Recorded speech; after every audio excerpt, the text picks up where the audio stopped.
Вчера чувме уште една изјава која докажува дека сме биле во право.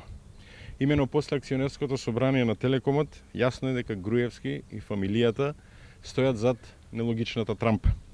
Вчера без срам и перде, владиниот представник призна и потврди дека владата ја одобрува трампата на 3 згради од Телеком за карабината на Алек Теранова, доплаќајќи кеш 16,6 милиони евра.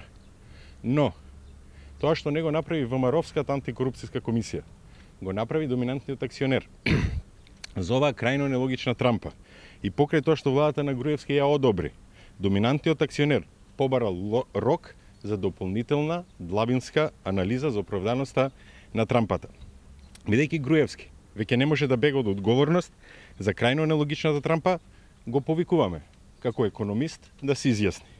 Која е економската логика? Трите згради на Телекомот кои се градени и со дел од средствата на 200.000 граѓани, плаќајќи приклучок за телефон, да ја одобри и замени со карабина плюс кеш од 16,6 милиони евра. Бегањето од одговор ќе биде уште еден доказ дека ова е заокружување на приватизацијата на Телеком, што тоа започна во 2001 година.